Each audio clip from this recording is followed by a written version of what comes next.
This is the fourth video, this LP of Mask of the Betrayer. I am still in the barrow I started in, though I think this will be the last video in the barrow.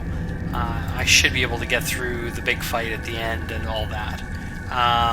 Here are some just basic enemies. I'm just going to kill them off screen, actually. It's boring to watch them fight. Just as a note, if you're playing this campaign as anything approaching a melee character, you must have the blind fight feat. There are so many enemies here with the concealment of some sort that you'll just go crazy missing otherwise. It's just, there are way too many things with 50% concealment. Such to the point that I can't even use this lesser orb of acid very consistently. I'm going to kill these off screen again. I don't believe that you lose items for breaking chests anymore, but I'm going to cast Knock just in case. This armor here is also somewhat of interest. It's Shroud of the Leopard, and it lets you cast Greater Cat's Grace. It's light armor. I wouldn't normally be able to use it if I weren't a spirit shaman, if I were just actually a pure mage. Like the Skin of Shadow, though, you do have to equip it to cast it. And make sure, for me, I gotta make sure I switch back out of it, because otherwise I'm gonna be stuck with arcane spell failure. There are ways around that way later in the game, but by that point, Greater Cat's Grace is not gonna be one of my concerns.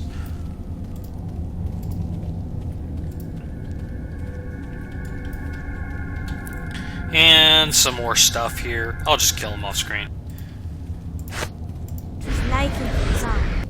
If you'd rather that I just show all those fights, I can. They're actually not that long, but... stupid Akbar. Actually, the trap blew up the chest. This club here is another item of interest. Is Telthor Legbone. It casts a Ethereal Eyes, I believe it was. No, Ethereal Jaunt, which is a single target version. Ethereal Jaunt's a spell I have. It's actually fairly useful because it's essentially a super invisibility. It makes you invincible and unrecognized until you attack something again. The problem is that the game likes to make attacks of opportunity and end it. Fortunately, if you just queue up a bunch of spells, you can get it so that it will not make attacks of opportunity, and hopefully you will not have to have this little problem of losing your Ethereal Jaunt. Mostly what I use that for is if I'm in the middle of a fight and things are going badly, I can rebuff and get more mirror images up and recast spells and drink healing potions. It's not a big deal because I can quicken cast mirror image, but I'm going to head back to my party, reorganize, and get back everything and rest, and I'll be right back. Well, we got ambushed actually twice while we were resting, and so Sophia gained a level. I'm not actually going to bother giving her the level. I'm not going to use her for anything except conversations, so she can stay at 17 hit points the entire game. The golem does not gain XP, as far as I know. No, it doesn't. Because of the way the ambush system works in this game, you could theoretically just keep on resting and keep on fighting things and grind your way up to massive level.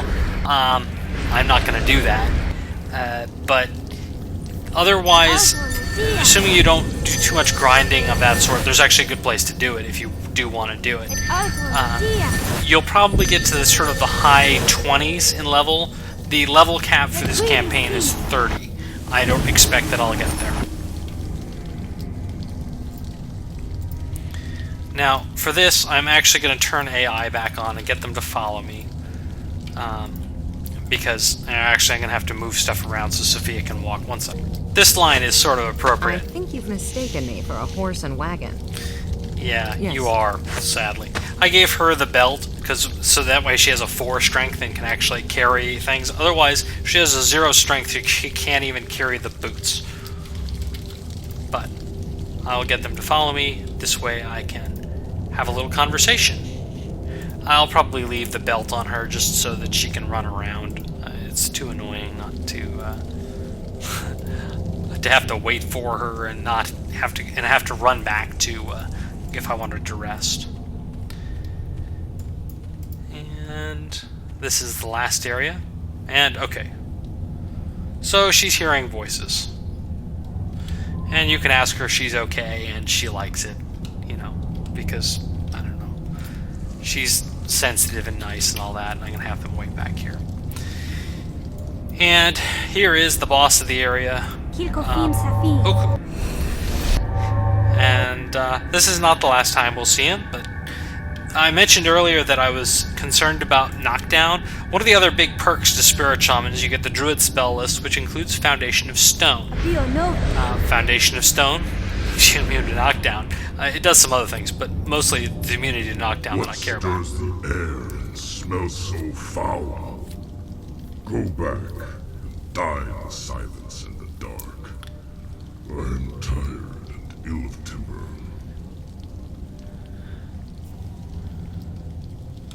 I am Okku, king of bears. In life, I rule the world above. Fish and fowl, bird and beast. In death, I guard this realm below. And I sleep, and I dream of wind and moon and sky. I don't care what you smell. You will not have her. What do you care, Thayan? I know your kind. You love your own lives above all else. You don't know me, but I know your kind. I know that your present form, for all its color, is only a shadow of your true self. And I've shaped and bound far greater things than you. And I smell a wild storm in you, Thayan. Does your ally know the secrets you hide? Grief and confusion beyond measure, and something more. Enough words. By the oath I swore, neither of you will leave my den. Anyway, yeah, there's some backstory apparently. Hey, imagine that! Actual backstory. Evasculate is important for things like Okku because, well, there go half his hit points. And he summons up all his friends, and this can actually get kind of interesting.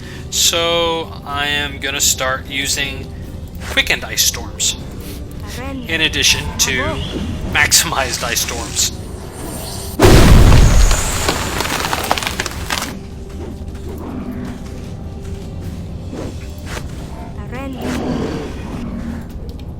And they got through my shadows, so I will recast that. Being able to recast shadows as a quicken spell is more or less how I'm going to survive this game. Without it, I would more or less die. And that takes care of all his stuff, so we'll follow up with some Missile Storm. And Sophia hasn't died yet, which is quite impressive. He absorbs that.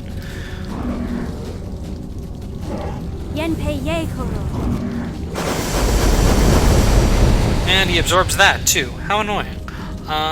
More ice. Since I'm immune to ice, I can more or less just spam it. Nope. Need more shadows.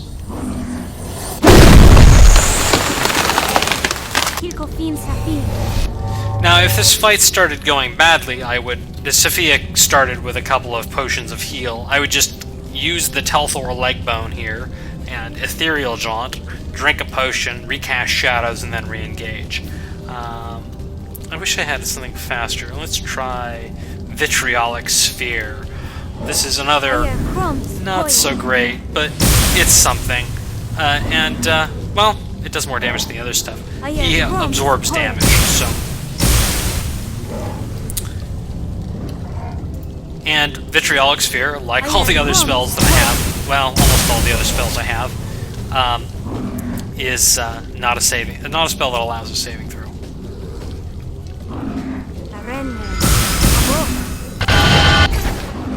Yeah, well, this is really not working that well. I'm not going to use Sunburst, that's for sure. If this gets bad enough, I'll just Tensors Transform. Recast Shadows.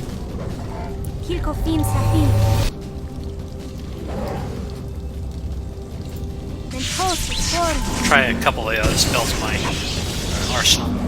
So we get 1,000 XP also for... wow, these Telthor Wolverines are really incompetent. They can't hit the golem.